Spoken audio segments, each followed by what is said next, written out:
So far, the crew has cleared every hurdle naysayers have placed in their way. Columbus would be home to one of the 10 inaugural teams. Columbus has outperformed much larger cities. The true success indicator has been from the fans. Well, it's going night out. And don't you know we're gonna... Hello and welcome to the club. I'm your host Mars, and this is the Upper 90 Club, a roundtable podcast where five friends discuss the Columbus Crew. On this episode, friends. Yeah, we'll get to that in a second. Where friends discuss the Columbus Crew. On this episode, we do a full review of last Saturday's 1-1 draw against New England Revolution. Rev'iew. Yeah. President Bird from the Discord Eka, the Crew Discord recaps the Crew 2 Capy's home opener against Revs 2. Was the home opener, right? Correct. It was? Okay, that's what I thought. Yeah. We spoke with Katie Hadley from Mecklenburg Massive, the Charlotte-based remote crew supporters group. And finally, we check our predictions from last week to see if anyone guessed that we'd get a draw. And we cast our predictions for this weekend's game at Charlotte on the 22nd. As always, you can follow us on Instagram and Twitter at Upper 90 Club Pod. And now you can find us. You can join Ben's dad to watch full episodes and clips on YouTube at Upper 90 Club. And give us 5 stars on YouTube. If you don't think we deserve 5 stars, you can send formal complaints to our email at podcast@upper90club.com. And we also field questions and welcome comments or other words of encouragement there. With me in the club are Ben, Trey, and Haas. Mort called in sick. So get well soon and stop working so much. Thoughts and prayers, Morty Pants. Yeah. So to the rest of you, say hi, guys. Hi, guys. Hi, guys.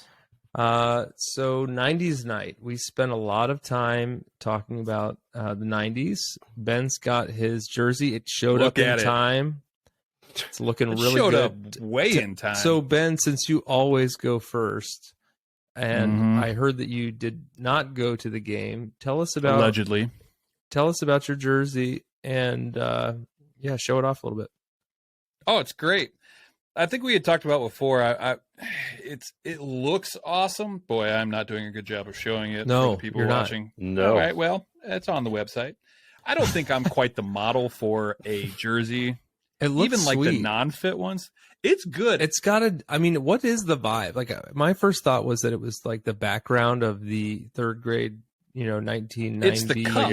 Trapper Keeper. It's like the party cup. Ooh, Party cup. Yeah, it's Party Keeper. Cup.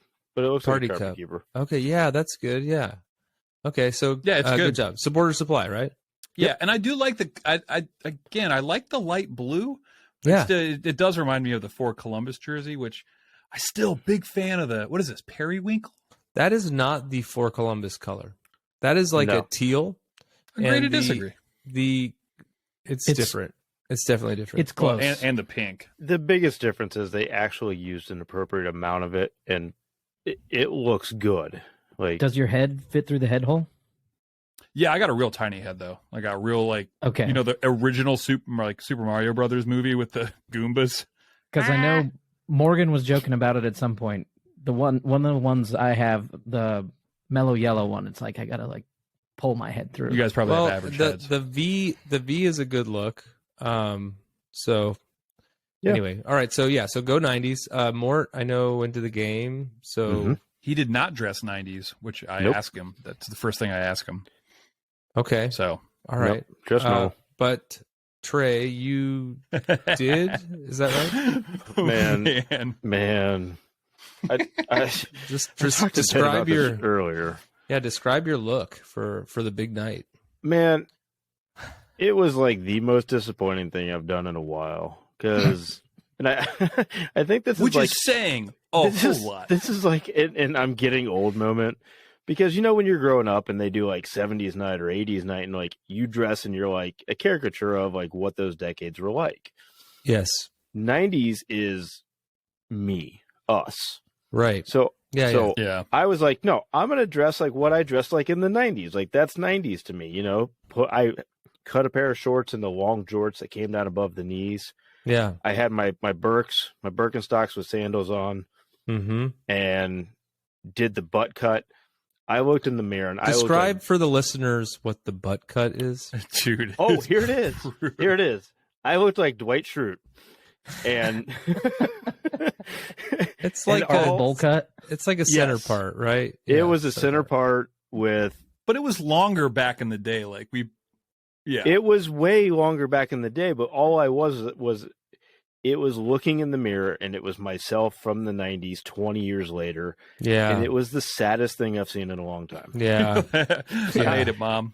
I changed all my clothes, put a hat on, and said, "Honey, let's go." Oh, okay. I thought so you went to the you game. bailed. Oh, no. You bailed. I was gonna say, I don't recall that. Nope. I literally put a hat on and went, "Nope, I can't do it." Okay. I just All right. Well, You we sent have a photo of your we hair. have and a it was- picture. Yeah, we have a It picture was of it, so so we'll funny. have to we can post get the that picture. posted, It's yeah. there's no shame in it. It just was Yeah. a moment in time that I don't want to relive. Of Butt cut's Hey, like man. it's like a bowl cut, but the goal was Parted. to like shave under and part in the middle. yeah, Yeah. But unfortunately for me, they did the bowl cut, and my barber, which was the next to the soccer place, the sports cuts. we went to the same place. Yeah. Of course we did, because we lived in the same life Yeah. together. We're the same person. But she said, "I'm going to train your part." So she, for like 2 years, parted my hair but kept the bangs. I'll try to find a photo, because she's like, "We just got to train the part, because you can't just part your hair." It's the worst thing I've ever. It's terrible. Yeah. Okay. So we'll add that. We'll add that to the Yeah. social list. Mhm. Yep. Haas, what about you? Did you, I just get rocked my like a Tom mellow Selleck yellow. mustache, or it probably wouldn't be the No. right decade, but mellow yellow upper 90 club jersey. But shout out to the dude wearing the giant pair of Jinkos I saw at the tailgate. Oh, sweet. nice. And even better was the Nickelodeon members only jacket with Rugrats on it. That looked legit. It was pretty sick. At the tailgate. Yes. Did you Rugrats post? are making a comeback. Did you post that picture from the tailgate that you sent us? I don't think so. You don't just All right, take so random pictures of This people. is a good segue. We do have an opening for unpaid media intern. If anyone is interested, we need help. We need help with the posting of the things. Okay, so let's jump into it. Revolution game. It was. Let's see. Of a Revolution game. Yeah, that's good. OAR. Was That's that good. 90s? That was 90s. It had to have been 90s. I think Late so, 90s, yeah. early 2000s. Yeah. Yeah. Crazy game of poker. Yeah, Is that Yeah. the song? crowd surf to that song. Black. No, I don't. All right. I Okay, wish so- I wouldn't have said that out so loud. I was- Everyone hated you. I was trying. Yeah. I was Everyone trying. hates me now. I Right was trying now. to move on from Sorry. that, but From the Black I'll Rock. probably edit let's that out. let's start as always with the lineups. Haas, talk us through that. No changes for the crew. Same lineup. Ramirez up top. Zelarayan Matan behind him. Farsi, Morris, Nagby, Sands in the middle. Vayasia, Deganek, and Morera in the back, and Schulte in goal. I guess lineup-wise for the other team, some significant players out. Gustavo Bo was missing. Bobby Wood was missing. Two of their forwards. And Henry Kessler has been playing well for them and also was not even on the bench, injured. Yeah. Okay, so first half, who stood out to you, Ben?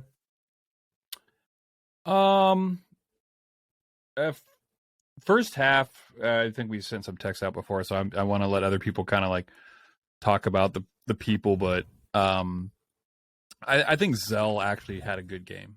I've been dogging on him a little bit for the beginning parts of the year when everybody else was playing really well, but I thought he actually stepped it up and played like a pretty solid game, especially in the first half.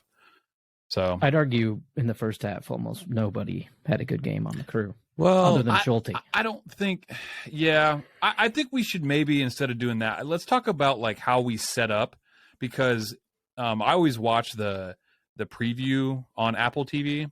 You know, they say like, you know, they interview them and they they asked like, "Oh, hey, how are you, getting ready for the game?" And he said that he's going to have the same lineup, but he's going to play completely different. And they absolutely played completely different than how they used to play. Like they weren't open. They weren't. I think the main focus was not to get caught on the break. And so this buildup was very slow, and a lot of our back line and our wingers weren't really getting into the attack. Like I think we were very reactive in the first half to kind of see how they rolled out. I don't know. What did you guys see? I felt like Go ahead, Oz. New England was preventing us from playing the way we wanted to play.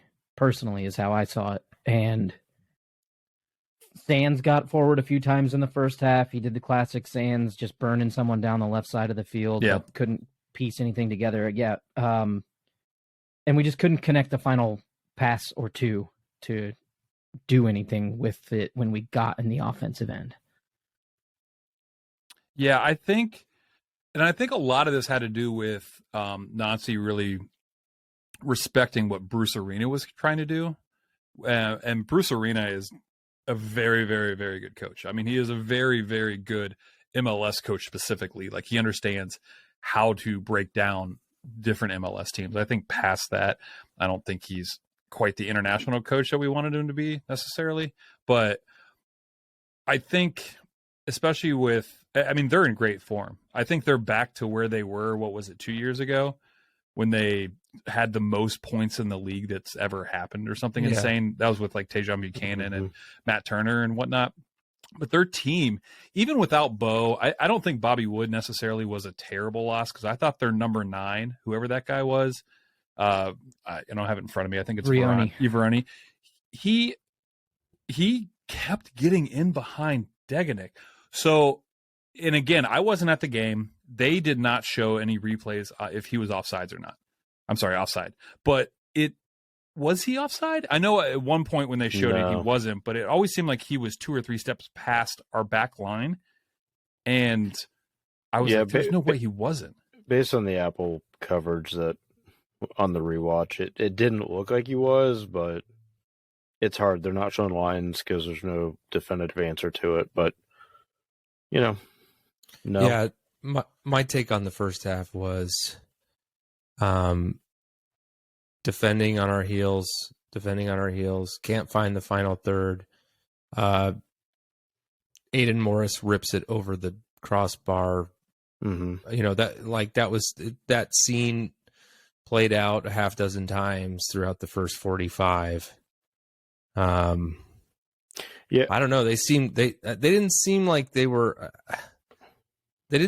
playing poorly, but they didn't seem like they were in control of the game. I think to piggyback that exact thought is we had chances, they had chances. Neither team took advantage of them. It was back and forth. It was a good game to watch, but it was kind of boring at the same time. But it is answering questions that we have about this team, and are they a top contender in the league? The Crew, that is. You have New England, who's a very good team, and you got Columbus coming out and standing toe-to-toe with them the entire first half. So they've got to be the best team in the East, right? I mean as far as like in form, I'm not really worried about. I said last week that DC was a good team, and I'll stand by that. I think DC is a very good team, and I think they are going to do things. But like New England right now is, well, but continue. Sorry. Yeah, we'll see. Yeah, we'll see. I did set a reminder to call you out on DC later in the season, so don't worry. What's the date on that? What's the expiration date on that? Yeah, whatever the last game is, I have to look it up again. But we'll talk about it then. We'll talk about it then. Yeah. So worry. I mean, they had Hill. He played amazing. Like he was a proper 10. Like he was their Zell, and he was all over the field. And he had a great game. Their number 9 kept getting in behind our defense, which I don't think we've seen anybody else do, especially when they have a lot of possession. Because when they have possession, we drop back into a back 5, or even like, we have very few people get in behind. They might hit us on the counter, but this was the first time I've seen them like play like Route 1, where they just like chip it to their guy. Mm-hmm. And he constantly, I think it was like 4 or 5 times in the first half, had us beat, and we came back and was able to defend, which is great. But that was just something maybe it's something that Bruce Arena had seen that he could exploit, and he did. So, fair play to them. But, and just going through the rest of their team, they did have some people out. But I mean, like I said before, Latif Blessing, I will say, He played well. I thought he got absolutely worked by You do? Aiden. No. Oh yeah. He had some moments, I feel like, where he played Really? really well, along with Jones. Yeah, Jones. Yep. Oh But- yeah, absolutely. I do think. I mean, but again, Jones is someone who's not going to be here for very long. Like he's gone. He's going to go overseas. That guy is great, and it's great for us as a U.S. Also, we like the U.S. men's national team. I think he is going to be a great left back / wing back. Their actual winger though, what's his name? The guy that got sent off, Barrera. I thought he actually had a great game too. Yeah, He was Dylan having a Barrero. Yeah, but I mean, before he got picked up that second yellow, Yeah. he was causing a lot of havoc on that outside. well, and he never should have gotten the first yellow for bitching at the ref. Oh yeah, Uh, So you're jumping ahead. Just- you're jumping ahead. Hold on. Yeah, Let's, we'll let's get to keep that it on the 'cause first I have half. I mean, can we all agree that the first half was pretty slow? Both sides got chances. Maybe we were feeling out New England. Maybe we were caught on our heels. Maybe it was a little mix of Well, both. and What I else? wanna add What to else? what Yeah. What Ben- else is there to add? Adding to what he was saying about him, Vrioni sneaking in, and I think every time that happened, it was a pass from Carlos Heel. yeah. I think Vallecilla was a little slow. He was struggling to keep up.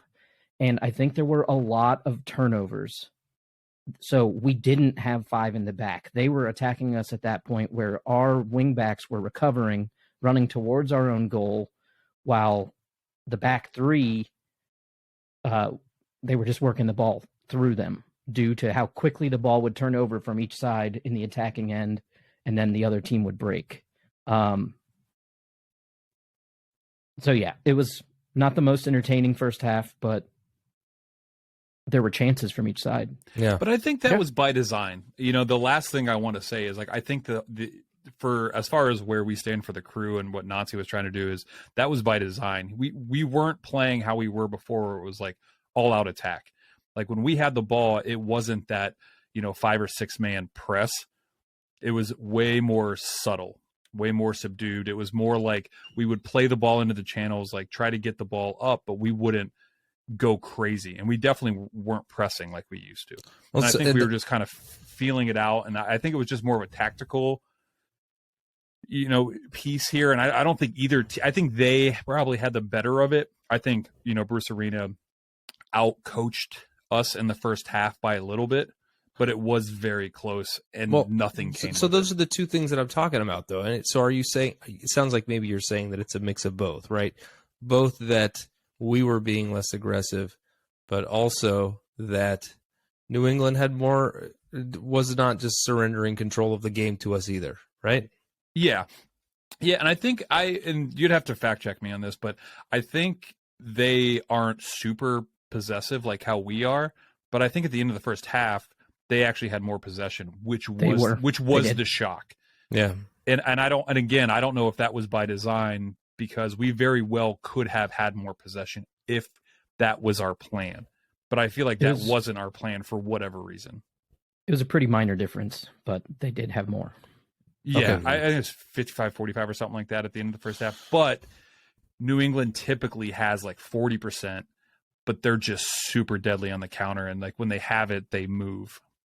So Okay. I don't know. It just seemed it was to the casual person, it was boring. I agree. But past that, I think it was very much like both teams were feeling each other out because there was a lot of respect for what each other was trying to do. And they're trying to figure it out.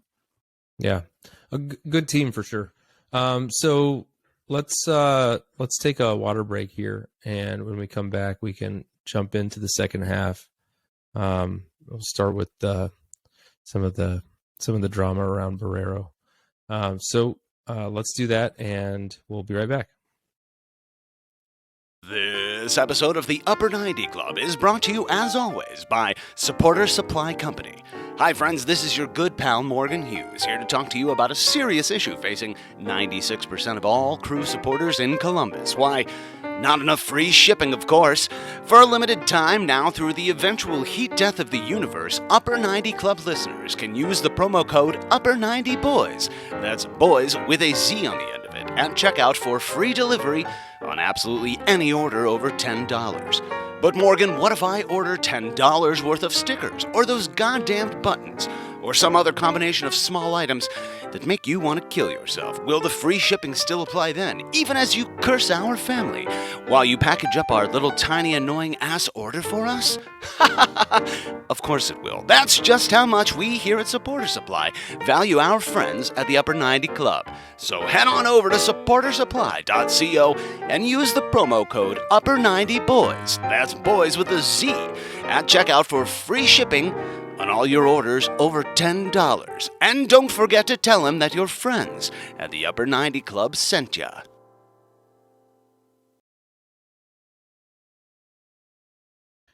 And we're back.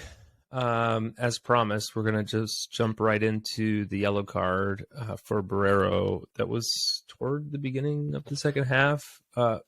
Oz, when did that happen? Can you kind of set the stage?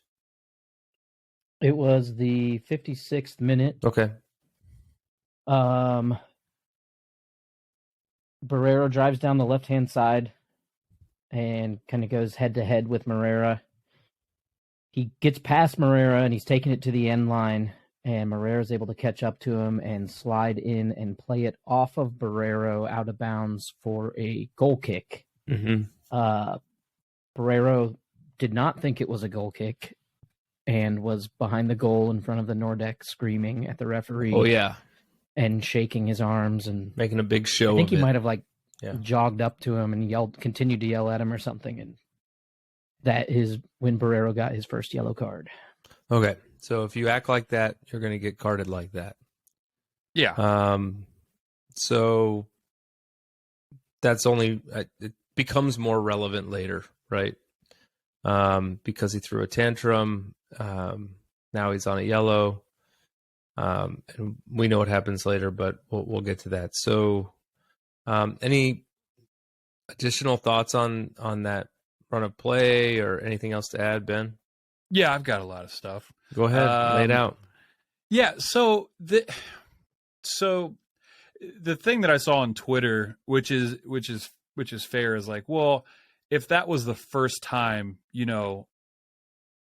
that was harsh for them because there's always somebody chirping at the referee. But if you watch the game, that dude at the very beginning was yelling at the ref, like constantly. He was constantly chirping at the ref and different people. And they were like, well, you should get a warning before you get a yellow. And so many people on Twitter, I kept saying like, yeah, he had gotten multiple warnings for running his mouth. So, I mean, I know at the beginning, the pro referees were saying we're going to crack down on dissent. And I totally think they should. I just think it's pretty poor disrespect if you're constantly yelling at the referee. It's annoying and it's like pointless. And if I was a referee and some guy was like yelling and pointing at me like he was, because he got up and threw his fist at him and was like yelling at him, and he didn't wait that long to pull out the yellow card. He immediately was just like, go ahead, say something. And as soon as he said something, he's like, and a yellow card. Like, very animated. Yeah, very animated. He was, and it was off of him. And it's like, I get being bummed out that you didn't get a corner kick because the ball went off you, but dim the brakes, dude. Like, I think also I know we talked about it, or somebody mentioned it during the break, and we may have talked about it when we were talking about the first half, but like, a back and forth, no goals half of soccer, we enjoyed watching it, seeing how the teams were playing chess and, developing their game plans as the half went on. Maybe for a new fan, it might have been boring at times. This, I think that falls into the same category as the reflex of complaining to referees is like something that gets pointed out by people who are new to watching soccer. Like, why does this have to be so dramatic? Why Yeah, why right. is there so Yeah. much falling to the ground? And, you know, if somebody falls to the ground and everybody on the team raises their hand. It's like, it's reflex, Yeah. right? And if you don't do something about it, you know, it will get worse, right? It will be Yeah. it will continue to be exploited. So, Yeah, and to Yeah, that point, I do want to point out, I was watching football with my dad, and I kept saying, like, I think it's funny, especially specifically with pass interference, that no one ever yells at the ref in football, ever. Like, there's flags every single play, and like no one ever yells at the ref. And like, I think pass interference is a joke most of the time anyway. And like, they'll throw the flag, and they're just like, okay, and they just move on. And it's like, I feel like this is the only sport where the ref's like, you did something bad, and they're like, did I do? well, You're NBA, idiot. there's Yeah, a lot good point. of petitioning in NBA. But I'm not sure there's rules in the NBA. Like, It'll be- Certainly not much defense. Yeah. Yeah, not that are followed for sure. discussion Yeah, for like another traveling's like podcast, but more like, you know, it's, you know, you can have as many steps as you want. yeah. No, I think you have Depends a good on your point. name. Yeah. True. Yeah, I think you have a good point. I mean, the thing about this game was it was very evenly officiated. I honestly think he did a very good job both ways. And when you had something like Barrero go just and even I know Matt's going to talk about it for the second yellow card he receives, but his actions after that card were even worse. Yeah. So, but Ben, I think you made a good point. I mean, soccer is one of the sports that is a continuation sport that is nonstop for the entire half. You don't get massive stoppages in play. You don't get substitutions. So those players are always constantly there. And if it's the same player chirping and chirping and chirping, that's when you get the ref. It's not like football where a guy can be subbed in and out play by play. Time to cool off. Time to cool off. And, Oh, yeah, you good know, point. so I think that does make a difference, but It doesn't excuse. it doesn't excuse it. Yeah. And it's good to see a ref actually pull the card out and be like, yeah, dude, enough. And it I'm sick of you. happens. The only reason why we're talking about it is because of what happens, and we can get into it here in a second after the own goal. But like, we wouldn't Well, be talking about it if it didn't. No, the problem is result in a red. he's stupid enough to keep doing it and then to commit a bad foul to get a second Well, yellow. And like you were saying, it was even. He gave Matan a yellow card in the 23rd minute for his flop in the box. And where there was just minimal contact. That, in that- yeah, and Minimal is a strong word. Like it was just No, upper there- body, shoulder to shoulder, essentially. I wouldn't Yeah. have carded him, but I mean, it doesn't Got to matter. set the Again, precedent. Yeah. Okay. Sure. Yeah. So, okay. So then, yeah, you mentioned the own goal. I mean, really the whole first, say 20 minutes or so of the second half, you guys tell me I'm wrong, but it seemed pretty onslaughtish, didn't it? I mean, they were just driving up that, the left side.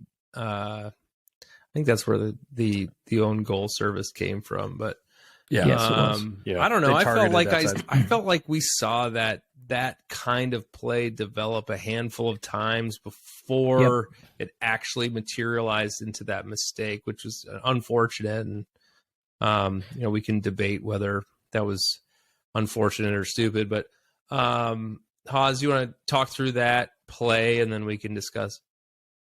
Yeah, and even I just want to comment, even rewatching it at home today, You there couldn't were find the multiple spot. points where I was like, "Oh, this is going to be. Yeah. This is where it happens." That's what I even said. though I knew That's what I was could saying find about the one of the times and goals. whatnot. I experienced the same thing with a different play a couple weeks ago, where it was like you start to see these things kind of play out, like, you know, almost like a set of the same play, you know. But okay, so go ahead.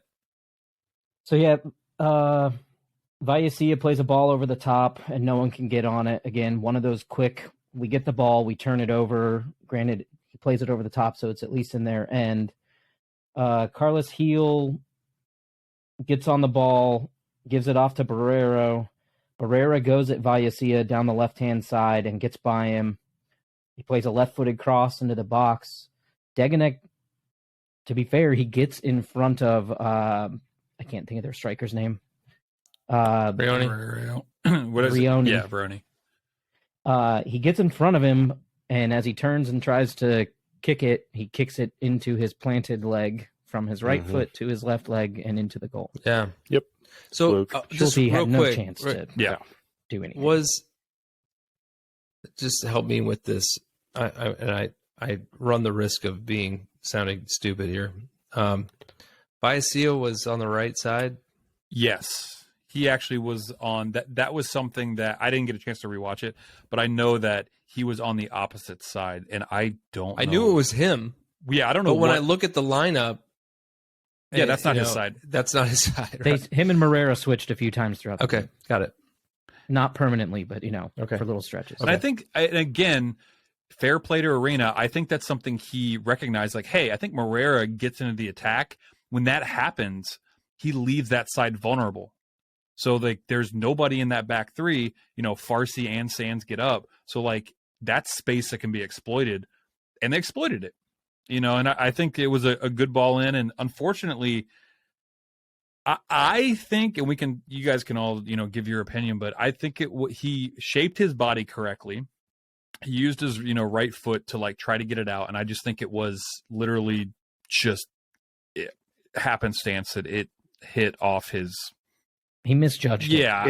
It hit off his heel when he went to clear it. But And then heel shin into the goal.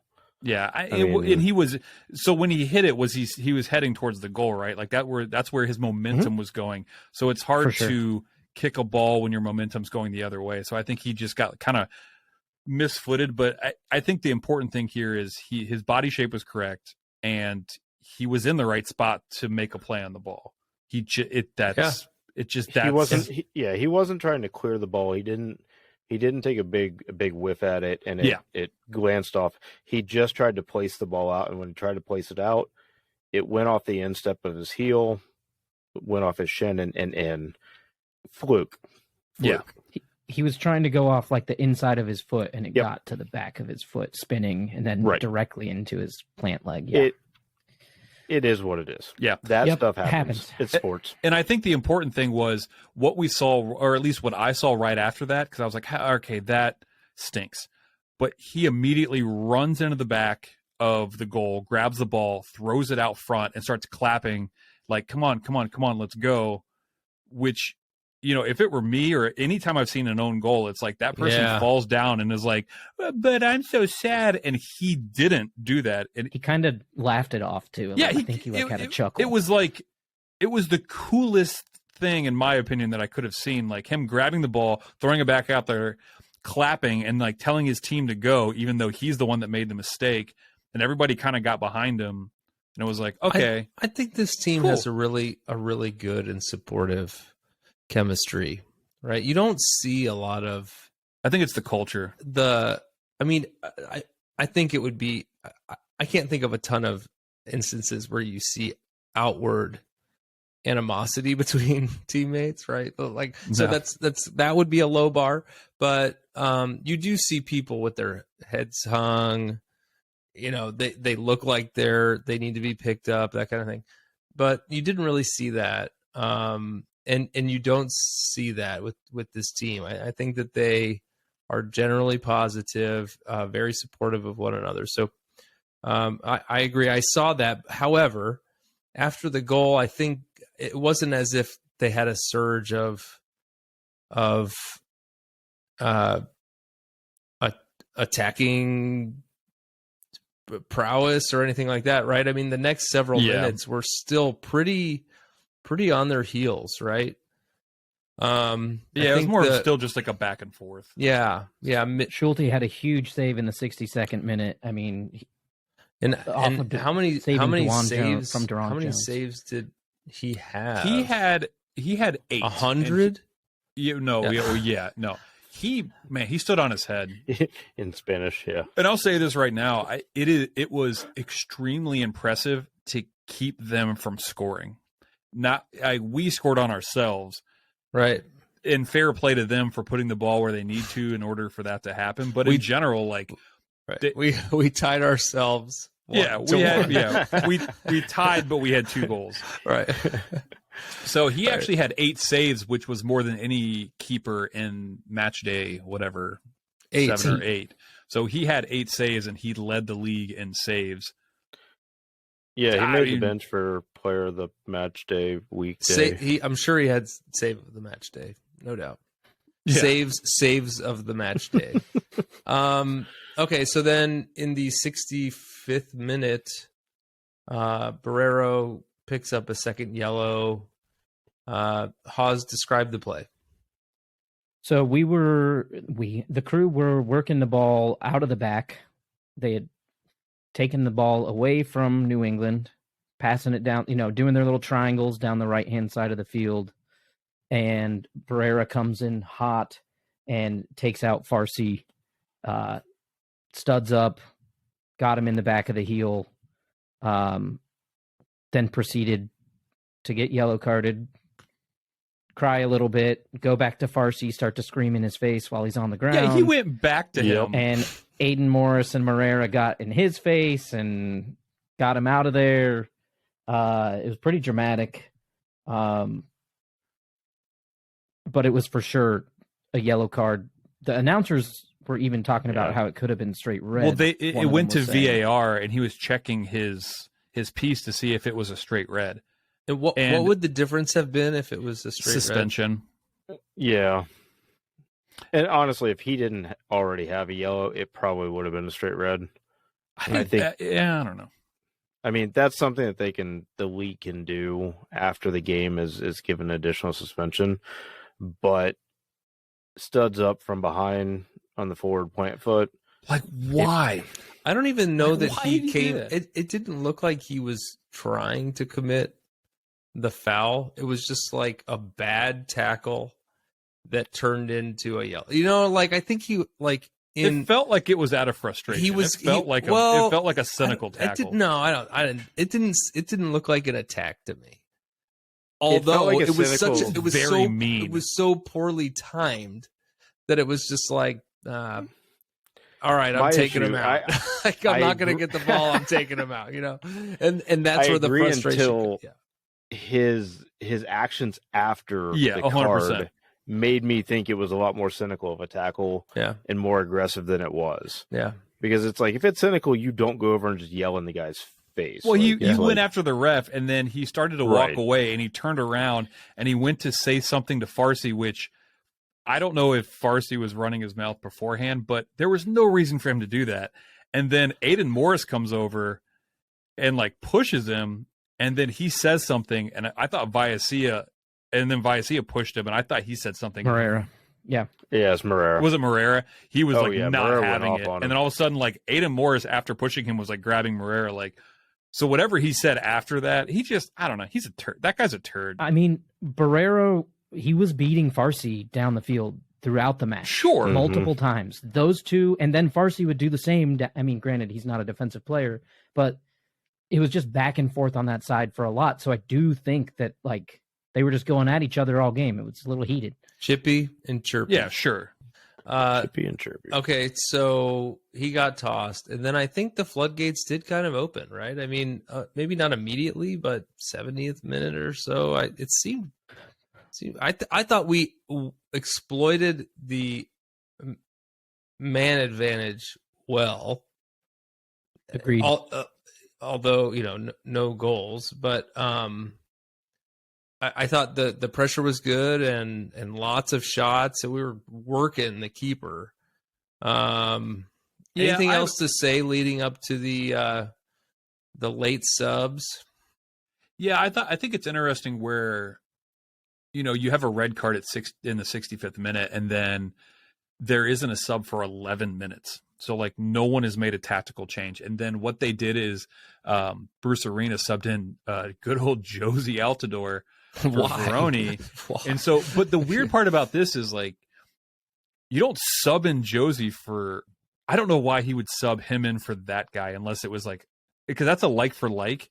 And Josie isn't going to hustle. He isn't going to shut down shop. I guess he's more of a point man, but so is he was being a bruiser. Kind of, but he was like he ran into Nagby multiple times. He fouled a bunch of us. He kept fouling us. Like that's all he did. I want you to He go went out there in to and be a foul bruiser, I think. everyone. It's like what is it? The hockey guy? What's his name? Where he comes in and he's just supposed to like just pick fights or whatever. I don't know. It just seemed like bizarre. And then, you know, I Nancy think didn't. they call that the until- hustle bot. The hustle bot. Yes. Hey, I didn't bring it up. There wasn't a lot of hustle bot. Hostile bot. Hostile bot. Nice. Okay, But all right. I mean, we didn't. So the red card was a 65. It took us 14 minutes to make a sub, and then at that point we made a double sub. But my question for you guys that I always think about when I see this is, you know, you have a red card and you go down a man, and it seems like, you know, all of a sudden you're right, the floodgates opened and we just kept having pressure for the rest of the game, and it was great. But how much does one person really matter in a soccer game?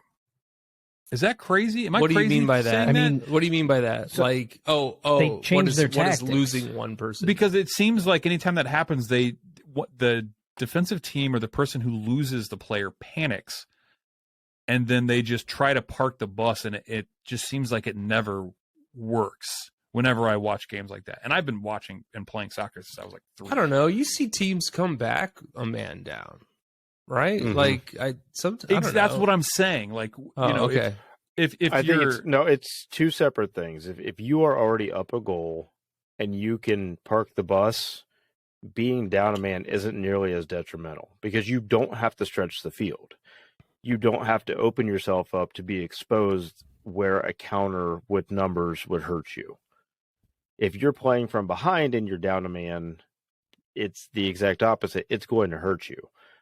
New England was in a perfect situation this time where they could put 8 people behind Josie up top to hopefully win the ball and then keep winning it and clearing it out. They didn't. Maybe completely the park second bus. half was No, like they the didn't. perfect inverse Porter, right? Because like God, all those ties that we had at the end of last season were This is what I'm gonna totally say. being in the lead, and we try to thinking park we the could bus. park. And Exactly. it wasn't a bus. It was like, you know, a VW bus or something smaller than a bus. Yeah. It was a Like, Prius. It wasn't It was your big enough. Prius that barely works. With one headlight. It With was one- not big Bus, enough. bus made of Swiss cheese. It was not big enough to stop getting the goals in. So, like, yeah, I mean, I hear you. I think that was a unique case, and I was, you know, that line that I just made was for comedy's sake. But like, they seem to be doing an okay job of keeping us out of the goal with 10 men, right? And They I still don't they know. still sent 5 men forward a few times, but they didn't. They kept the back 4 there in their half the entire Yeah. time. So it wasn't like completely parking the bus, but they were clogging up the middle of the field a lot more than they were previously. idling the bus. So then, so here's my thought. Can I make a comment on the subs? Yeah, shoot. So then, was it the next day? Must have been Sunday. Yesterday was the Crew 2 game. Yeah. We'll hear about that. Mhm. But they borrowed so much of the staff. Maybe I didn't actually cross-reference this, so I'm sorry that I'm doing this to It was everyone. either 5 or 6 players. But like, weren't 8. they Oh. many of the players who were the late subs? Zawadski, right? It was almost the entire bench. JRR. started for Crew 2. 8 players from the bench. But they were also the late subs, and so the thought they that I played- had in the rewatch when I saw the subs coming on so late, so right starting in the 79. 79th and, Yeah. and many later, right? Was, are we making late subs? Like, this is crazy to say, but like, are we making late subs so that they can do double duty with the second team? Like, is that why we're waiting so long to make It's this just up? how he's done Okay. it. It's how he's done it. His subs are so late every game. I don't quite understand Well, it. I'm trying to understand it. I'm like, what I'm saying is like, could this be part of the calculus? I don't know. It seems like it would be too crazy to I don't think so. sacrifice the quality of Yeah. the first team to preserve legs to for the For the second team, Capys. but yeah. And I think similar to what Ben said earlier, I think, they brought Altidore on 11 minutes after the red card. So that would be 75, right? So Ish. he kind of waited Yeah. to see how they were going to react. And then in the 79th minute, Jason Russell-Rowe came on for Vallecilla. Yao Yaboa came on for Aiden Morris. Which is And interesting. I was Mhm. trying to understand if they were going to a back four at that point. Yeah.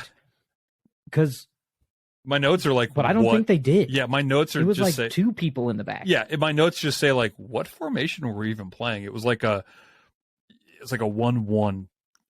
Like we were just like, everybody get in there, everybody up top. Yeah. I mean, it fair play because it worked. I mean, we took off one of our back three and put in a striker, so I'm assuming it was a back two. He took off Aiden Morris, who I actually thought was Midfielder for a winger, Yeah. technically. Yeah. Well, and then a few minutes later, we took off Nagby for Zawadzki. That was yeah, And towards the end. Sands for Sands for Madronda. That was Madronda. like for like, though. Yeah, like for like, and then like for like. yeah. Okay. I mean, So then there was a controversial handball toward the end, right? 90-ish minute, 89, something like that. Yeah. Cross from Madronda into the box towards Russell Rowe and Ramirez, and Farrell's left arm makes clear contact Yeah. with the ball. And I don't want to belabor this. It probably should have been a handball. It absolutely was a handball. Ultimately was not called one. That burned a bunch of time. There was +5 in stoppage, but then the game played on.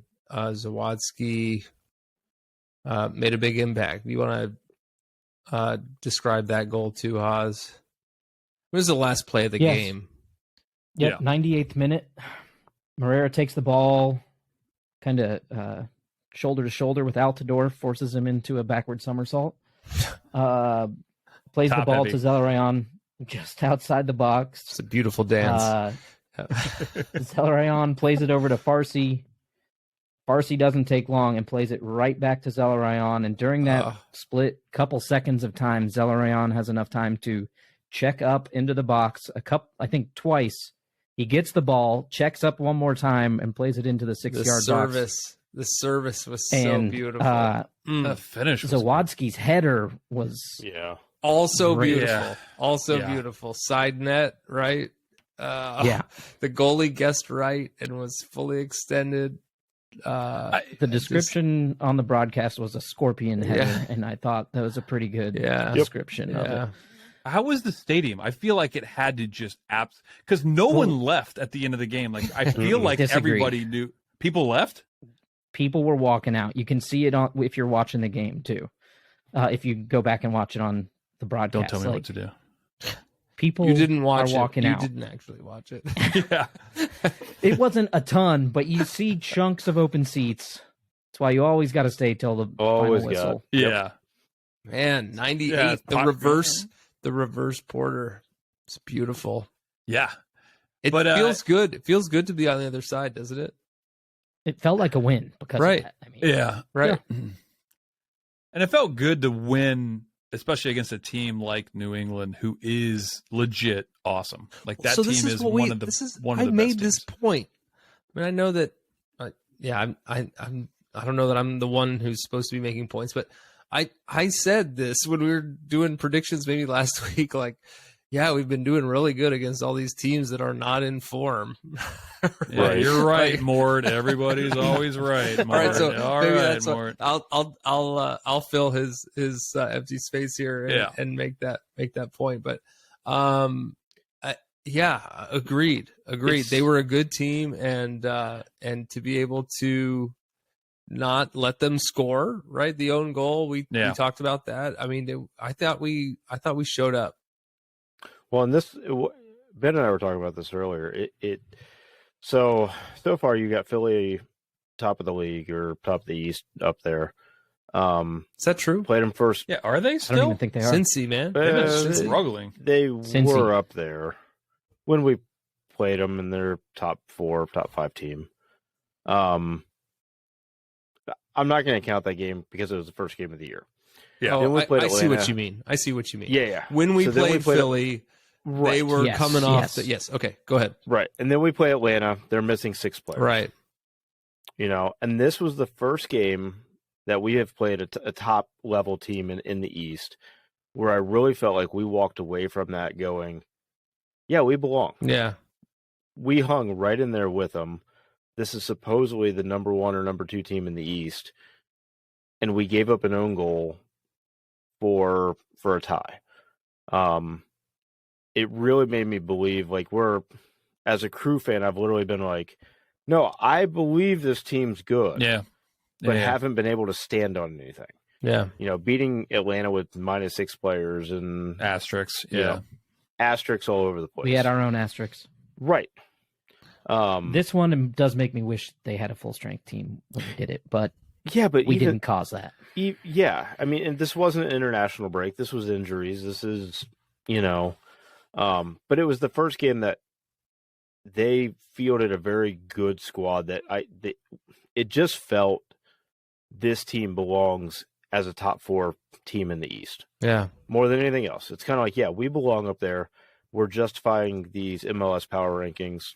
Yeah. And it feels great to not be like clinging to the line, right? Right. Are we going to be in 7th or 8th? Like, It it all depends on whether we can hang on to a 1-0 lead against Orlando on the last game of the season because we haven't been able to close one of the last 8 games out, right? So, and it's been one of the first in the last couple of years where you look at it and go, it's not, are we this good?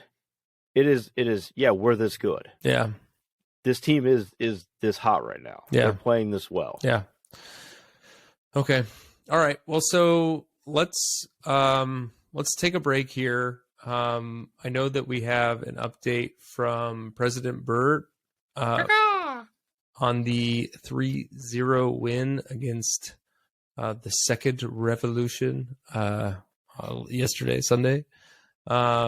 So we'll cut over to that after the break, and then we'll go to our interview with Capy Hadley from Mecklenburg Massive, and we'll go over to our predictions. So let's do that now. Hi guys, thanks for having me in again. I'm happy to talk about the Capy's 3-0 win over the New England civil unrest on Sunday. First, I'd like to give a huge shout out to the Capy Brava and all of the fans that endured some pretty terrible weather to cheer on the Capys. The fans were loud the whole game. They sounded great on the broadcast that I watched. It was a great atmosphere, and it's clear that the team really appreciated it. The tifo was awesome. Now for the game, we got a real good glimpse of what the Crew organization plans to use the Crew 2 for. It's not just a separate team or a way to give more playing time to academy standouts. By including a number of Crew players into the Crew 2 roster, we were shown that there is a holistic plan to how each of these teams will support each other. I expected the lineup we saw on Saturday is very likely to be what we see for the Crew when they take on Indy 11 for the Open Cup. Laurent Courtois and Wilfred Nancy seem to be working closely together so that the tactics used by the main team are reproduced by the Capybaras, which then allows for easy transition from one team to the other as needed. Because we had so many experienced players on the field, the game was lopsided for the Capys. However, I would like to highlight some players that did exceptionally well. Sean Zawadzki and Isaiah Parente were good. Very good. Zawadzki's defensive play and distribution, combined with Parente's ability to control for the pace of play, but always focusing on moving the ball forward, meant that the Capys dominated the midfield the whole game. Parente is a number 6 who is calm and collected in scoring opportunities, as he's shown once over and over, and once again on Sunday. And while Zawadzki is well deserving of his, dual MVP accolades for the weekend. I'm very excited to watch them play again in the Open Cup. In the attack, I was most impressed with Noah Fuson, who played at right wing back, but a very offensively minded one, and Jason Russell-Rowe, who is slotted in as a center forward. I believe JRR, is the best hold-up player the Crew has, over Cucho, over Ramirez, you name him. And he showed that in the Capy's first goal by holding up the play and having a great assist to Parente. Fuson, on the other hand, is making a strong case for being the next Crew 2 player to earn a contract with the Crew. He puts on the work in the right wing back position, and I think that he would make a great candidate to be Mo Farsi's substitute. Finally, the defense was solid, led by outstanding performances by both Philip Quinnen and under-17 goalkeeper Stanislav Slapkis. They held to the shutout. One interesting thing to notice was how the outside center backs helped in the attack. Both Hughes and Jake Morris did several offensive runs into the box and did them very, very well. I would be amiss, though, if I didn't highlight that the more traditional Crew 2 players did really well when they subbed in, with Gannon and Micheletto combined for a goal and Jordan Knight being dangerous on the left wing once again. We'll probably see a lot of Crew players spend some time with the Capybaras as deemed necessary by both coaching staffs, but I want to say that the Crew 2 squad is still full of quality, and I'm very excited to see those players develop. Next up, both teams will travel to North Carolina to face their respective rivals. I think that the Crew have an easier time than the Cappies because Charlotte is struggling. They just squeaked a tie against also struggling Colorado last weekend. My prediction is a 2-0 win there, and hopefully with Sikuchu again. As far as the Cappies go, I wouldn't be surprised if we saw another stacked lineup to start the game on Sunday as we prepare for our Open Cup debut. I'll phone it in and just say that the Cappies will also go with a 2-0 win. Thanks very much, guys, and let's go Crew! And we're back. Thanks to President Bird from Discord Eka. Yet obligatory that sound. All right, next we're going to jump into our interview with Katie Hadley. She is the founder of Mecklenburg Massive. They are a Charlotte-based Columbus Crew supporters group. She's the best. Yeah, she was great to talk to. I don't think this was on the tape, but she's been to 5 World Cups, a couple men's, 3 women's insane. World Cups. She was a collegiate player at UNC, and I don't know. It sounds like just very active in the Crew community. Also involved with the Nordeca. So. Great to talk to her and learn about how they are building a following of the Columbus Crew there in North Carolina, and we'll have a tailgate party for the away game this Saturday. So let's cut over to that now with Katie Hadley from Mecklenburg Massive. Katie, welcome to the club. Thank you. Thank you for having me. So before we get in to it and talk about this weekend's game and everything else, why don't you tell... Happy birthday. Yeah. Well, and you can talk about that too. Katie told us before we jumped on here that it was her birthday this weekend. She just got done camping. But before that, I want you to tell us about Mecklenburg Massive, what it is, the history of that. Yeah. Absolutely. So to give a little bit of backstory, I born in Columbus, Ohio, but moved down to North Carolina at about age 3. But just like a lot of Ohioans, we think it's too cold. We head south, and that's how my parents felt. But growing up, what my brother and sister and I, how we bonded was the Columbus Crew. So since '96, it's always been the Crew. Played soccer all growing up as well. So big just soccer supporter in general. So Mecklenburg Massive started, maybe the day after the infamous tweet by Grant Wall that the Crew were going to be moved or potentially moved to Austin. So that's really when I was here in Charlotte, and that's when, hey, there's a lot of Ohioans down in Charlotte. Let's start something here from a distance. Now, I'll say when I started it, I thought it'd kind of just be more of a Twitter front, and then Charlotte got a team. So it's kind of a go big or go home for me. We're going to have a massive tailgate. We're not going to do anything small. So, yeah. That's awesome. You started when you heard that they were going to be moved? Yeah. The Mecklenburg Massive started. I only got to do it for like a year, so I guess I'll yeah, give it a exactly. shot. It's like when they saved the team, you're like, Oh. There was a definite like call to action there, right? I mean, I think that if you're going to get involved, I mean, so what was your approach then? I mean, it sounds like it wasn't just a, hey, let's start a supporter section or supporters subgroup in Charlotte. I mean, you must have been, getting involved in some capacity. Yeah, right? absolutely. So definitely had the Save the Crew banners out there was a college game day here in Charlotte. Brought it to a Panthers game, tried to get some TV time. Don't know if I made it or not, but it realized at that point, that this was a family more than it was just a club. And so I was going to do as much as I could do and as much as bringing community together to try to save the Crew. Yeah. So your affiliation with the Crew before that and just growing up, watching games with your siblings, was that just always on TV? Did you make trips up? What was that like? Yeah, my brother went to Ohio State for grad school, so I was able to come up and go to a lot of games. Probably over the past, 10 years plus. Growing up, it was more on TV from a distance. But yeah, my brother and sister and I we were at the MLS Cup final when the ball was way out of bounds, standing right there. Definitely. So we've had the hard times, but we've also had the amazing times together. Yeah.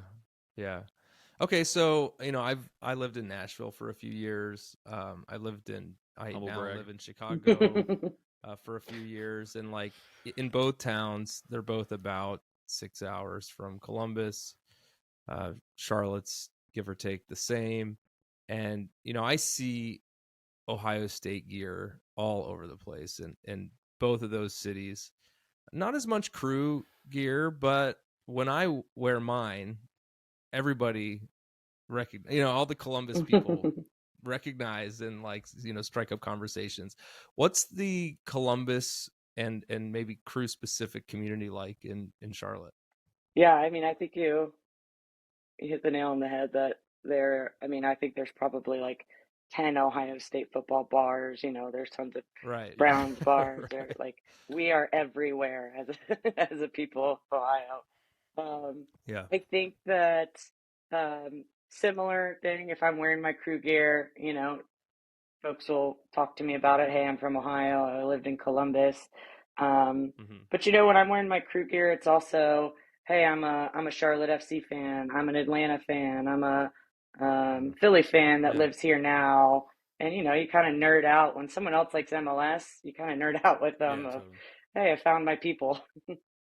Yeah, unless they're like Austin, you're like, I don't get exactly. What are you doing? I'm not sure that the Austin fans are not just manufactured anyway. Yeah, I don't think there's a high risk there, but it's a robot. You're like, get out of here, robot. It's AI. No, but I think you're right. Like MLS is still kind of small enough where even cross teams is like it's still kind of part of the family. We're all supporting the same thing. So then specifically, you mentioned the tailgate. Charlotte's had a team now. Is this the second year? Yes. And we all know the infamous rain out last year. Like, what was do you want to talk about the tailgate last year? Is it worth going through? Yeah, go ahead, start there, and then we'll talk about what you have planned. Yeah, give a little backstory. I mean, to start, it was at the end of July, like the worst heat, terrible humidity. And so what happens in every afternoon in North Carolina when it's that bad is there are a lot of storms. And so before we get to the rain delay, we had a fantastic group of folks. A lot came down from Columbus, a lot came up from different cities and all around. And I think we sold over 100 tickets in the Crew section. It was a yellow out, which this year will be as well, because for some reason the yellow kit against those whatever blue color Charlotte wears looks absolutely fantastic. Yeah, that's true. And we just had Kind of looks like Ben's jersey right now. exactly. It kind of looks like the For Columbus jersey. It's like, Oh. it's okay. Everyone's I love favorite, it. right? Yeah, right. Yeah. Sorry to interrupt. Go ahead. And we had probably 80 plus people at tailgate, just trying to bring people together. We had custom koozies last year. We have custom koozies again this year when we get into what the tailgate's going to be this year. I'll give you maybe a sneak peek. We'll see. But had a march to the match. Everything was going great, and then the storms just rolled in. We were sitting in the concourse for many hours. Yeah. Then they kept nudging it, right? It wasn't like we're calling it. It was like, we'll wait an hour. We'll wait an hour. Yeah. And I tell I you, remember trying to watch it, and I was waiting for so long. I was like, Your they're struggle wait- doesn't compare, Ben. Don't try. This is no comparison. Me too, guys. Me too. He's like, I Anyways, was on my couch. I had to keep refreshing. yeah, I was in the bath. It was fine. but yeah, unfortunately, we waited and waited. The match kicked off, and about 16 minutes later, it was called again. So kind of disappointing for a lot of the fans that made the trip, but I think we had a great time pre-match, had a great time in the concourse. I know that concourse in and out by this point. If anyone wants any tips after this, Yeah. know all the beer spots. It is one of those things that creates a story. Oh, yeah. That's the game you will never forget that game. I had the same thing. I think David Beckham was going to come here with the Galaxy, and it was like a lightning strike with and it was delayed, and I think it got canceled in the end too, just standing around. But I remember exactly that game. Yeah. Makes it unique. Yeah. And then when the game started back up, the infamous Zell goal. Oh yeah. Yeah. So was that like a whole other party, right? That was like at the tail end of it. They like squeezed it in. Yeah, At it was the a last midweek week of the match, season. like mid-October. And yeah, so we I would say we had a smaller crew showing, but that goal was pretty great. So And we won that game, right? And Charlotte was in the no, we tied. I will say We tied. Right. Oh, right. Yeah, Come yeah. on. It was- it was last Come on. season. Come Because on. Charlotte was in the Yeah. mix, and Cincinnati and Orlando. and there's like lots of jockeying there. I should have known it was a tie. That was stupid. We won one of them. Yeah, we only I know did one won. thing. So we went up 2-0, and I told all the Charlotte fans around us. I said, "Don't worry, guys. We're gonna go up 2-0, and Yeah. you guys are gonna come back and tie us. I promise you." Yeah. And then Charlotte scored to come back. It's 2-1, and they're like, "You promised me." I'm like, "Don't worry, it's gonna happen because this is the story of our season." So hopefully this year will be better. So far, it has been. Yeah. Yeah. We did an opposite Porter. Yeah, this weekend, so exactly. that was great. Yeah. Yeah. Feels Absolutely. good. Yes. Yeah. So, so then, what do you have planned for this year? Yeah. And how can folks who might be attending the game get involved or get information? Yeah, absolutely. So, I like to throw, and we like to throw a giant tailgate, and so, why not have a theme this year? And so last year we got knocked down, but this year we get up again. So why not Chumbawamba's classic tub thumping? Yes. So that is the 90's, theme right? of the Yeah, I'm tailgate. gonna Yeah, look it up. 90's. Is Yeah. Perfect with yeah, last weekend or this past yeah, weekend. leading right in. Yes. What? Yeah, I'm gonna look that up. This Yeah, whole that's- year should just be 90s. Just across the board. Like, sweet, Yeah. sweet, great. 97. 97. Yeah, Ben, that's what we referenced 2 weeks ago with Matan. Oh, Yeah. yeah. Yeah. That's right. Uh-huh. That's right. Okay. All right. So go on. Yeah, so we'll this tailgate, this match, we're hoping to sing the songs that remind us of the good times, sing the songs that remind us of the better times. The tailgate will include a whiskey drink, a vodka drink, a lager drink, a cider drink. We're going all in. That's awesome. There'll be All the yeah, drinks, all the yeah. drinks. I There'll like be DJs. There'll be just Awesome. just a good time. Bojangles, barbecue, you name it. I think we'll have it. this, yeah, Bojangles. fingers crossed this year. We actually get to watch the match. But yeah, like I said, it's a yellow out. So if you're coming to the game, wear yellow, be bright, be massive. We Mecklenburg Massive. We have all of our details on our Twitter site. So at mmassive96, and we put all the location of the tailgate and the night before party and all that on there. Okay, awesome. Well, so before we let you go, how do you stay involved beyond, just coordinating the Charlotte event and watching the games? I mean, you're kind of involved with Nordeca too, right? Yeah. So I mean, it's a community, right? So the crew, we're on Twitter. We're for better or for worse. We're definitely on Twitter. Yeah, no one has been like, I'm not on Twitter. Everyone's like, no, we're on Twitter. We're on Twitter. We're strong on Twitter. We always try to get up to some games. We have some local watch parties.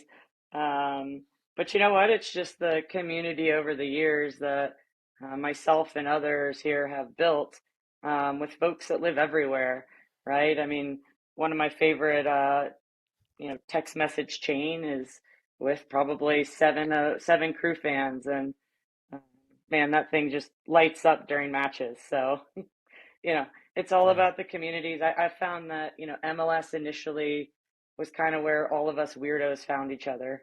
And so I feel like that's especially true, and it's an accepting place, especially the crew community. And just try to get to matches and host any away fans or crew fans for the away day in Charlotte.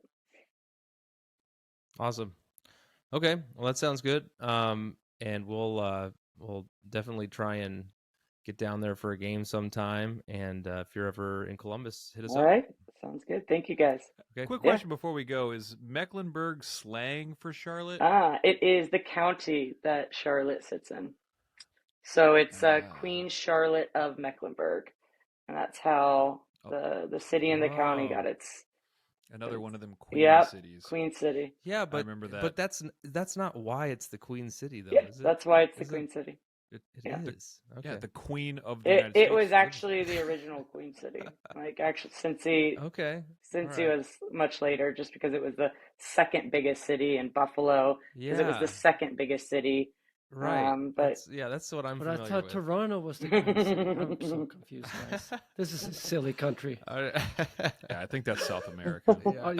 Canada is maybe not the same country. But I could be wrong. What do you know about It's probably just international another things? state. Yeah. All right. Sounds good. Well, thanks again for making time to chat with us, and we look forward to notching a real life win there in Charlotte this weekend, April 22nd. So thanks again, Katie, and go crew. Go crew. Thank you, guys. Crew.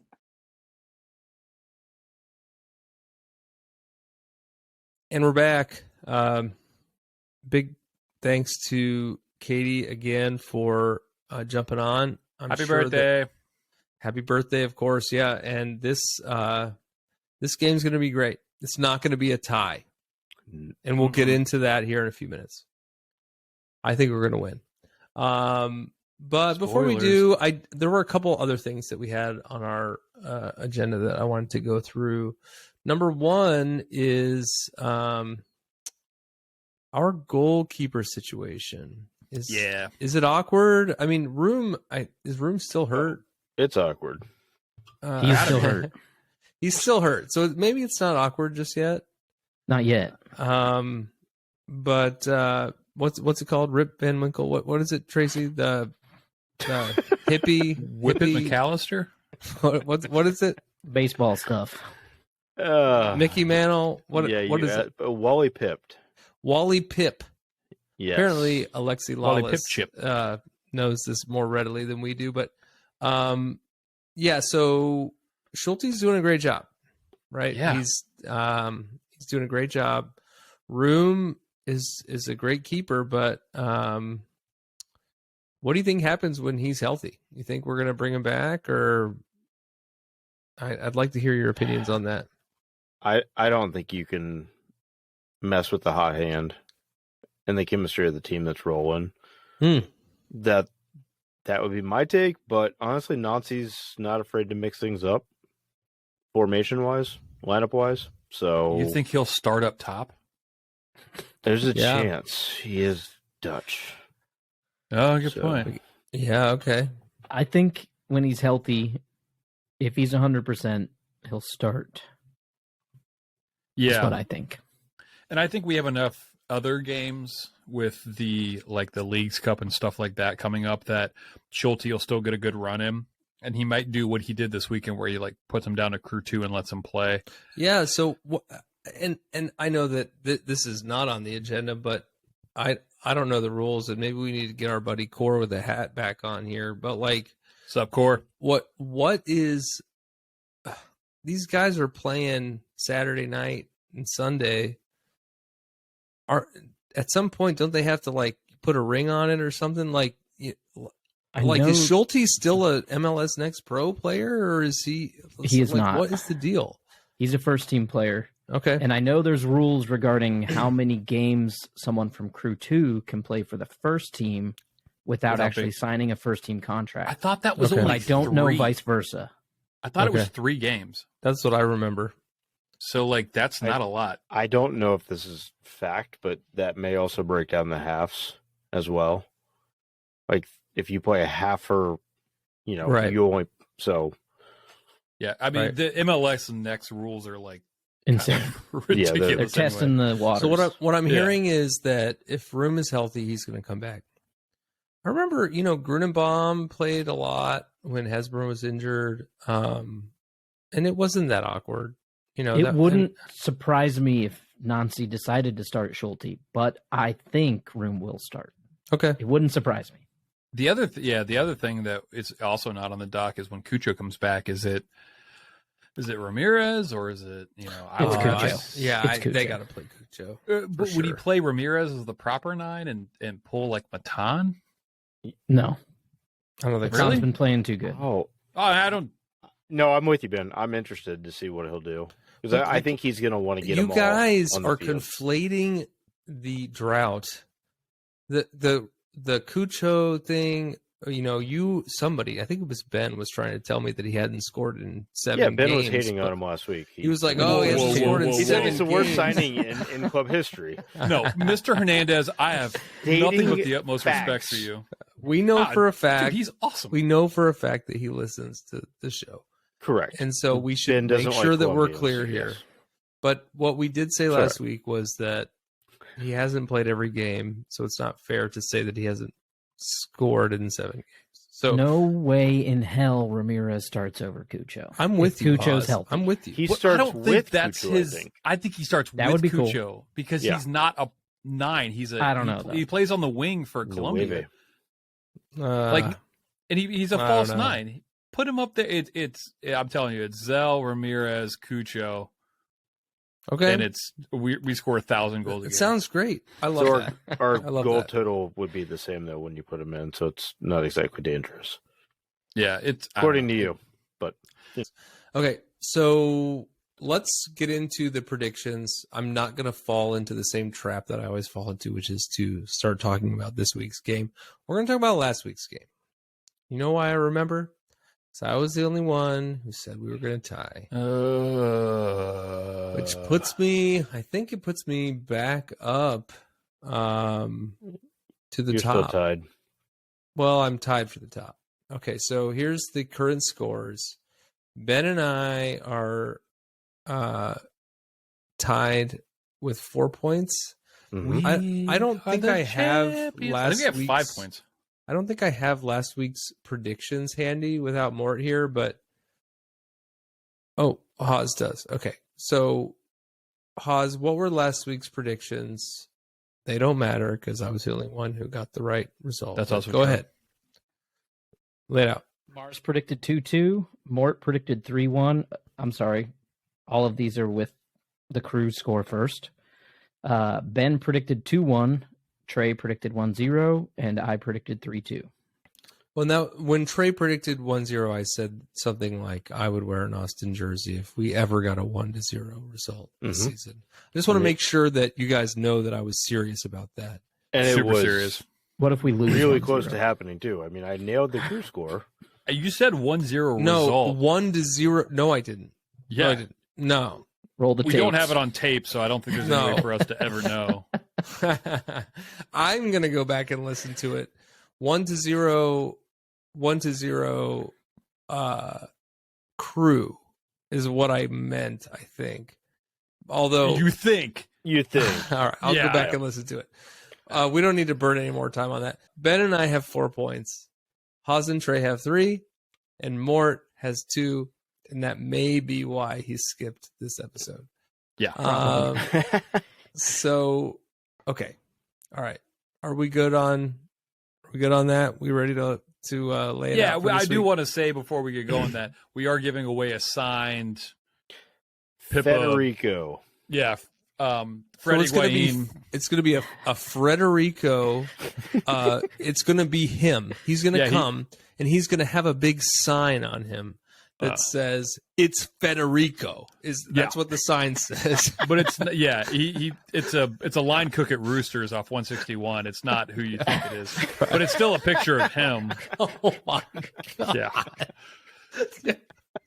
So So the one that's open in New Albany, not the New good Albany. one. It's Not the good one in Cleveland in 161. yeah, So he didn't lose his canceled. job. He just had to move because of okay. All right, all right. He got you out. I don't actually know how to transition out of that, but let's talk about the Charlotte score. There's going to be a prize, is what I'm hearing. Yeah. Okay. First person to 3 gets that prize, and we will Is it reset 3 in a row? everybody. Yeah, no, it's 3 in total because no one, even the Right. people that are guessing, like and the I thought him we or were her- bad, but like the him or her from last week is Yeah. already in the lead, so you got to catch up to they him or her. did not. No one Right. got it. So Okay. All right. yeah, it's Okay. first person to 3, and then we'll reset. Okay. All right. So let's talk about Charlotte. Mort did send his prediction for the game. He said, what did he say? 3-2? Well, he said it like this. He said, "Hello, mate. We're gonna have. It's gonna be a 3-2. Tip of the hat. I don't know. Oh, right, because he has his accent. So you're Sneaky. approximating his accent. Yeah, I don't know. Okay, I think it's you're too doing hard. a pretty good job. So, and what was the score then? Oh, I think it was 3-2. That's I don't know. I think it's English.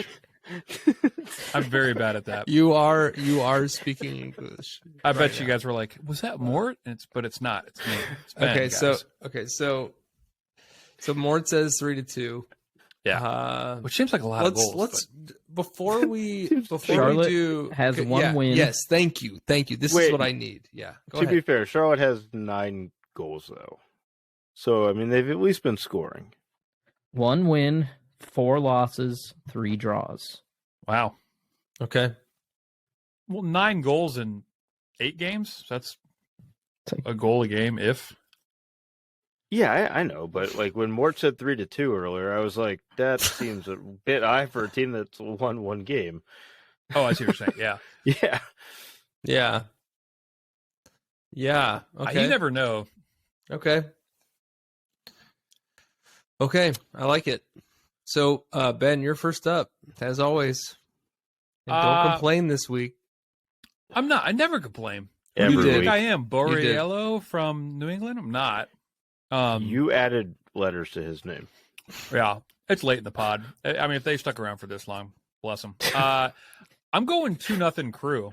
Our defense, it's crazy. Like we play it attacking way. We only play 3 in the back. It feels like we're always going to be exposed, but we keep either like shutting teams down or like I just don't think scoring own goals. Yeah. Well, yeah. I mean, I was just thinking, like, if no one has had a brace, Degenek has scored as many as any other player in the MLS on our team. So yeah, I mean, we have what was the stat that 10 different people have scored?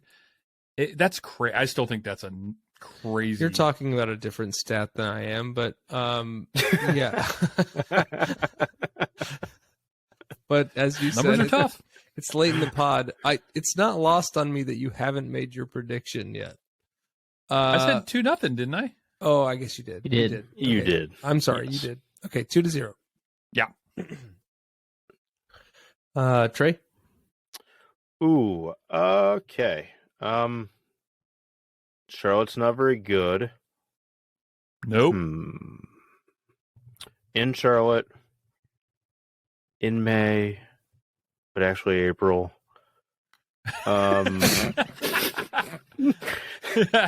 If I may. I would not have corrected you. Yeah. You said May, and I was like, "Damn, this year's going by so fast." Like, Trey, how old is your baby? Like 12 days or something? Like, Yes, I believe this 12 is the totally correct number. acceptable. Yeah, This is 100%. totally acceptable. I don't know what Yeah. day it is. Yeah. 2-0 Crew. You don't know what month it is. That's what I I said. don't. 2-0 Crew. Okay. I don't remember 5 minutes ago, Ben. Oz? Yeah, that's also true. Charlotte has conceded 2 goals per match on average. Mhm. Yep. And they have scored They are 0 in goals. 14th place. You're just saying things you're reading. I really wanted to go 2-0 with you guys, but Let's do I it. Let's just just don't do it. feel like it's Everybody. legit. Everybody I'm going goes 3-0. to- I'm going 3-0. 3-0. 3. There it Aw, is. man. No longer friends. Okay. All right. I say 2-1. That's a good one. Crew win. Okay. Yes. Yeah, you got to specify. Is that the result you're looking for? 2-1. And I think you guys are right. I think we're going to score 2. I don't know that I would have been able to calculate what the average goals per game would have been if Ben had not said that they scored 9 goals in 8 games, and that was understand. approximately 1. But I think that's right. I think they're going to score. And What did they do last week? Oh, 2-2 tie. You know what math I At home. did do? Queso dunk take math. tell us more. Okay, so I think the dunk tank is out of the question, but Ben, what we can do, queso cream pies. I don't like the way that sounded. What would you do pies For of queso rather than whipped cream? And whoever loses has to go, queso, before they get hit every single time. Yes. We should do that. And I think what we should do something like that, but we should absolutely say it's like $1 per and then give that Related money to charity to or what? something like that. What is? Can we have some more Queso? context? Yeah, you dress like pre-court. I actually think you should wear. And you know what? And I want to throw a wrinkle. I'm going to throw a wrinkle because I've been doing a lot of thinking about this. You're just talking more about the result, but you're not talking about what leads to the result. Whoever loses has the least amount of points at the end thought of the that this season. was just like we The jersey. have to It's not. wear a jersey. Why is this No. evolving? It's got to. Stick with I'm the making times. it reasonable. He wanted to do the whole dunk tank thing, which is completely just not even a thing. Queso dunk You, tank. you want to do queso pies? We can. I do don't like that. Don't say that again. Stop saying that. Say something else. Pies of queso. Yeah, queso pies. Queso pies? Question mark? Yeah. Yeah. No, what I think we should do, we do it. It's $1, but I don't think we should buy an Austin jersey. I think we should get together and draw Steal one on a white shirt and put and dye it and do the thing because I don't want to give Austin FC money in general. No, I Let's have been just go into the conflicted. MLS. I have Yeah. been conflicted on that. In all honesty, I have thought that's a bad idea. Okay. To spend $140 on an Austin jersey. I will Yeah. give you that. Because we're Every other word you have said is insane. no, what you do because I just for some reason I have it the mind's eye. I'm gonna be the one that loses because I never win anything. So I have a feeling it's gonna be me, and I think it should be. I think it should be a queso dunk tank. But if we do queso cream pies. queso, You can handle don't that. stop saying that. Stop saying those words in succession. You can say pies of queso. I don't even understand. I don't even understand. Let's kill this thing. Yeah, let's wrap it up. No, you just make a pie, put queso on Yeah, it, but put what is cream on the- the top. Event. You're gonna What is cut the all event? this right. You're gonna cut all of this right. I can't make any Please cut promises. it. Please cut all of this. You can't just cuss. I'm just gonna mark it explicit. Hit the go button. Oh god. That's me with a suicide vest. What do I do? Yeah. That was such a that's like a panic F word.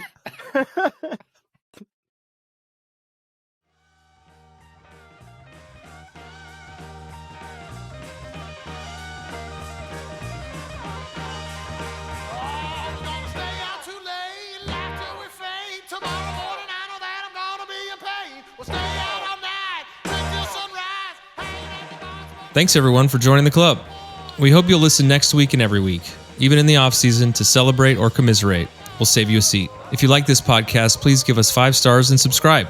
You can email us at upper90clubpod@gmail.com. That's upper90clubpod@gmail.com. Follow us on Twitter and Instagram at upper90clubpod. Go Crew!